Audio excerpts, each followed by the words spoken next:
Hello, how are you doing? We've not spoken for a while, have we? You're looking good. Lost weight? Nice. Anyway, how are you? Yeah, it's Chinny here on Chinny Vision 2.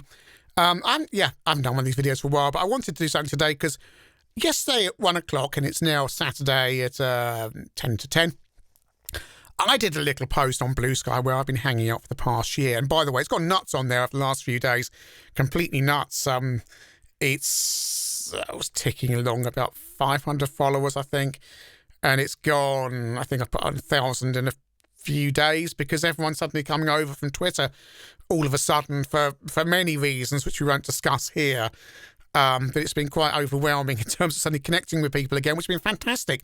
And hopefully they're going to find Bluesky really nice because it's just been it's been great being able to tell a joke and not being ratioed out and it not being seen because other people are, advertisers, spam, algorithm, people paying for attention and so on. You put something out and your friends actually, and the people you know actually see it, which is nice. So, yesterday morning, Mr. PSB of Train and Other Things fame just put a little post on Bluesky about some Babylon 5 fans falling out with Star Trek fans because of some image on a website somewhere. Usual thing, pettiness, ridiculousness, nobody else actually cares.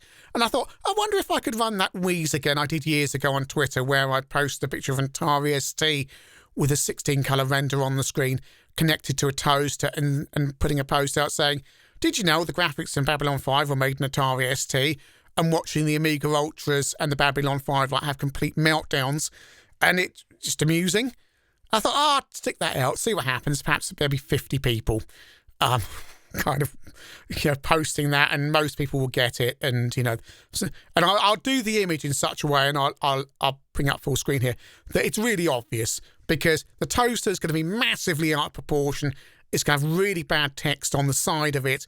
Two very obviously fake wires attached to the toaster. In fact, one of those doesn't even connect to the Amiga, does it? And, 16-colour render on the screen, not particularly well aligned, but, it's there and, we'll see what happens. A few people get wound up and that'll be that. Oh boy. Oh boy. So here we are, kind of not even a day and a half later with 1,600 likes, 15 quotes and 55 reposts. And sorry about that, a little bit of a drink, hang on. Can't edit this, got to do it all in one go. The replies have been interesting because it seems that we knew this. I think of it as a social experiment, but I know this from last time that Amiga Ultras and Babylon 5 fans or any fans of any genre will have to jump in and correct you without applying any critical analysis to the information you are putting in front of them. I'm putting in front of them an Atari ST with a 16-colour render on the screen connected to an out-of-proportion toaster with video toaster written on the side. Toaster, get it? Bread toaster, video toaster, get it? But of course, they, in their kind of righteous indignation and need to do a Simon Quinlan and jump in and go, you're wrong. They ignore all that and start explaining it to you. So, we scroll down from my mouse. Nikki of Nikki and Munty fame spotted the problem straight away, what I was doing. Of course, she knows what's going on. You don't want to wake the dragon, do you? Yeah, she knows exactly what I'm doing. I mentioned the review of Moonwalker I did where all the Michael Jackson fans came after me. Remember that? And a few other people I know saying, yeah. There's Milk saying, goodness gracious me, this whole thread is magnificent. It's magnificent from start to finish. There's lots of other stuff. So we'll just scroll down. So we get Roby Draggled there, jumping in with article. Articles always good. They always have these articles to hand about how 24 Commodore Amiga 2000s created Babylon 5. I've seen links to this article many, many times over the last kind of day and a half. I say that's just Amiga propaganda. LOL is literally not I literally posted photographic evidence, but whatever. Then he clocks it. Video Toaster External Edition, slick. So we're going down. Yeah. I thought it was Amigas for the Pilot and PC and Deck Alphas later. We've got stuff going on there. You spelled Amiga wrong. No, that's what Fatboy Slim used for his Hip Hop Beats, is what I replied with. It's such a weird specific troll. I didn't know there were so many Babylon 5 fans still around. Nor did I know they were still fighting about which computer we used for visual effects. I feel gaslighted. And I point out there's literally a toaster in the image above, plugged into an ST showing 16-colour image. Jawprint says, but they used Lightwave 3D, which started on Amiga. I pointed out Lightwave actually started on the Amstrad CPC in 80-color mode, but got ported to the ST when they realised 3D rendering in 2 colours was a mess. I've got a little troll. Jawprint says, I've worked with the producer. Gosh, you know what? I've met Dave Lee Travis. Yeah, I think I'm one up there, aren't I? You sure it's an ST? I thought it was an Amiga. Video Toast was never released an expansion for the ST as far as I know. Then what is the picture? And they say, because I want to try and get people looking at the picture again. Looks like an Atari 1040 ST. All I can reply is, well, there you go. Because, yeah, there's a massive toaster on the right. And by the way, I have checked on my phone. It's not been cropped off. It's there. So, you know, everyone is seeing an Atari ST with a toaster next to it. Wasn't Video Toaster on the Amiga. The ST lacked a really easy gen lock. I posted photographic evidence. Pretty sure it's an Amiga with Lightwave. I then explained the photo, and he gets it. He gets it. It's every time I try and get them look back at the photograph. I see how many times you can get them looking back at the photograph before they go, oh, doll. You know, the big toaster. That's actually a Commodore machine you have pictured there. It's not a Commodore machine. The Atari ST is not a Commodore machine. In no way. Well, yeah, that's like saying, yeah, just how Atari engineer Jay Miner was the lead designer for the Amiga. Yeah, but the Amiga, even though it was paid for originally by Atari, it's still... oh, my brain hurts. Oh, no, Retro Ren, I have no idea what you are talking about. You're nuts. You just, all... scroll down. Your post is nonsense. I was actually alive when Babylon 5 was created, at the time they published how the special effects were created. So was I. I read all about it in ST User International, which is where the photo above came from. And Mike Nell here joining in with me. Nice work, Mike. I remember it too. The ST people just wouldn't stop going on about it. Hey, do you like Babylon 5? I'm not usually into overblown space opera, but it was made on an Atari ST, so it must be great. Did you know it was made on the ST? Oh, dear. Just saying, Marcus Couch says, false. They were done on the Commodore Amiga, a Newtek video toaster with Lightwave 3D. I asked him if the image above is fabricated.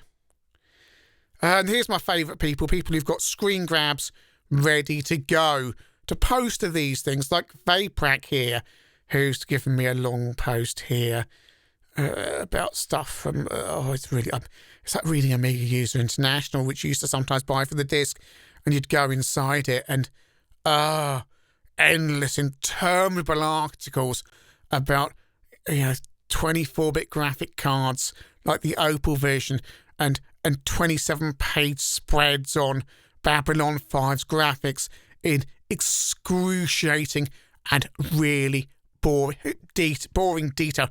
Who was buying them? Well, I was buying it for the utility. The Amiga User International used to have good utilities on its disc, which is why I would buy it. It wouldn't have any decent demos like that, but it would have some good PD stuff and really useful utilities. And in the days before the internet, you valued that stuff. Vaprak says, let's just agree to disagree.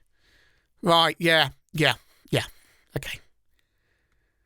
Oh, yeah, of course, Garth did wear a Video Toaster T-shirt in Wayne's World 2. Yes. Oh, it's hard work, isn't it? Another screen grab of text, because They have to make themselves known. They're never going to let anybody forget. It's like ST owners will never let you forget that it had a really good MIDI setup with a really tight timing to such an extent even modern equipment can't replicate it. But, you know, I don't care.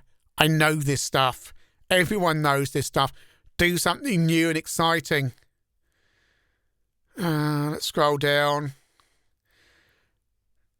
No, it wasn't. Amigas and Video Toaster. Nice try, though. Look above. The evidence. Evidence for the Amiga 2. I even heard that from one of the guys that worked on it. Look at the picture. Look at the right of the picture. What do you see? No reply to that. It was 23 hours ago. Anyone that references Babylon 5 gets a follow from me. Now, if you know me, you're going to know that I couldn't care less about Babylon 5. Now, I hate to disappoint you, but I know naff all about the series.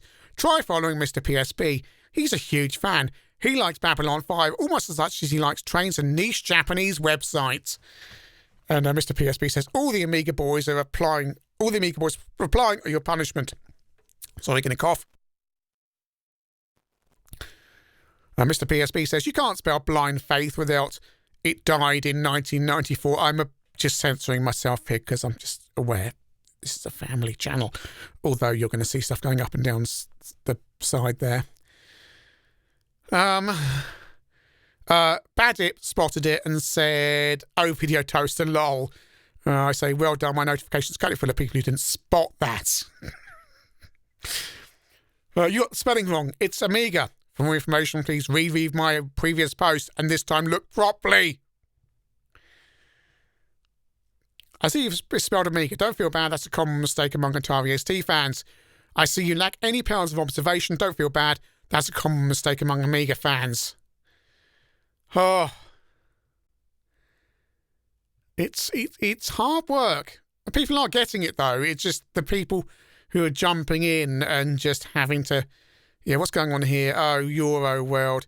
No, they are made with Lightwave 3D capital letters on an Amiga 4000 capital letters. No, we've just read above it was Amiga 2000s. 24 of them. Because we know this stuff now. I've learned that fact today.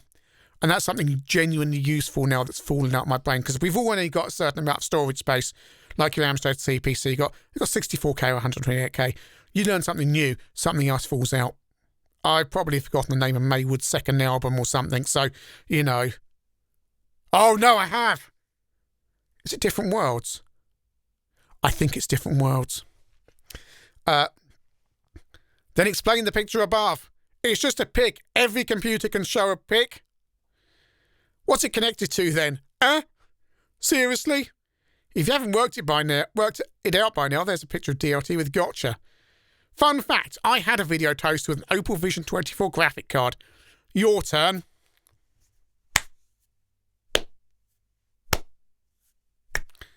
Well done. It's just, you know, you've mentioned the ultimate, the Amiga with an Opal 24 graphics card. What more could I want from life? You know, just that 24 Opal Vision 24 graphics card would have really improved my gaming experience on the Amiga instead of just kind of rendering really terrible graphics and stuff. Yeah, I kind of give up at this point, posting a picture of Homer Simpson going, do you see? Andy W., to be fair, gets it. So he says they were done on a device called Video Toaster connected to Amiga 4000, I think. But there's a Video Toaster in the picture, and he goes, oh dear me. Yeah, he got it. Well done.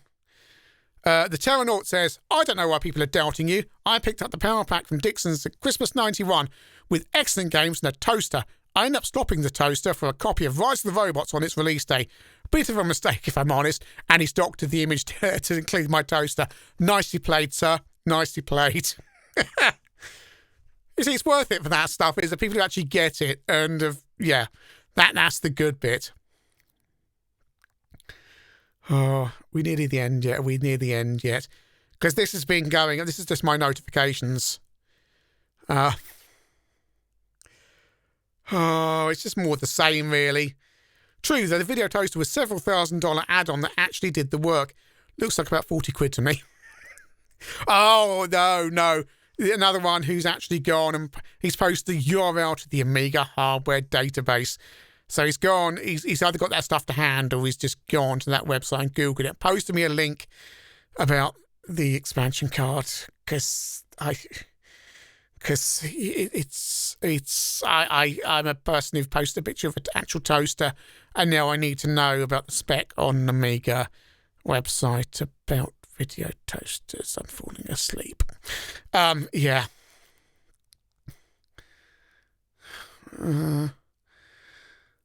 Someone said it was... yeah, this guy says Amiga 2000 video toaster located in a closet in an apartment in the northeast side of Madison, WI. Women's Institute? Anyway, was it Women's Institute? Is it Women's Institute or Women's Institute? There's the thing it's more interesting than Amiga 24-bit graphics cards to discuss. But we've seen articles up above where it said it used 24. So who's telling the truth? Oh no, it's someone else posting. Oh, he's posted me a link, 2 links on how that same article. And we're down the bottom. If I go back here now, oh look, my notifications in the meantime have 20 more people. I mean, it's good. It's good to have the engagement. Oh, 41 minutes ago. Nope. Amiga. Yeah. It's been a fun experiment, a little bit of fun. But how am I finding Bluesky? Well, I'm finding it great. I hope you can come along and join me and other people on there. And it's quite good fun, really. It's a bit like the old days. I'm sure it won't remain that way, although the blocking and moderation stuff is actually quite powerful. And there's a lot of people coming over complaining, oh, it's all kind of people who don't want to have a debate and don't want to talk. But yes, I don't want all the political moaning and whining on my timeline. I just want to talk old computers, please. I don't want to have my views challenged unless they're views about old computers, because that's what I'm here for. An old telly and just generally messing around, because for some of us, it's just fun. It's not a job. I'm not paid to write political content. I don't have a blog that needs clicks. I don't need my article in the Spectator to be read. I don't have a showbiz career to support. I have a shonky YouTube site with a video every month or whatever it is these days to do, and an occasional podcast, and none of it's got anything to do with kind of people shouting at each other in places far away and making decisions that I can't influence. And what's the point in worrying about it when you can mess around with an old computer and play brilliant new games on them? I've just been playing some more new games on my Spectrum. Might be reviewing them soon, don't know. Don't know when the next ChinnyVision is. I've got a couple of things I'm working on. One exciting thing, because I've just had to pay for the ChinnyVision website hosting and the podcast again, I decided, yes, now not having a Patreon is probably a bad idea now. So I've got some brand new Mark III ChinnyVision pens, which will be coming out next week. I just need to get the photographs taken and put them up. And they're quite nice, although Mrs. Chinny says they feel cheaper than the last lot, which is probably good, because the last lot, the Mark IIs, the blue and gold ones, were incredibly expensive to have made. I got carried away, and I think they worked out at about, I think it was £1.96 each before I'd even put them in the postage, posted them and taken them to the post office, something like that. So they weren't the most profitable thing in the world, but hey, we had fun. But hopefully these ones, which are very, very, very shiny, they're really nice kind of metallic blue shiny. Same logo, feel a little bit lighter, but same blue ink as well this time, because I got a good deal to make this worthwhile after last time. They're end of line at the manufacturer, but I had to have blue ink. So I've done that. So anyway, details next week. I'm whittering on enough. But yes, come and see me on Bluesky. It's ChinnyVision on Bluesky. You'll find me. You'll know me there where I am. It's a picture of Barry Held, and I still don't have any details on my profile about my YouTube channel or podcast or anything, because I'm crap like that. And frankly, that's fine. Anyway, thanks for watching, and I'll speak to you all soon. Cheers.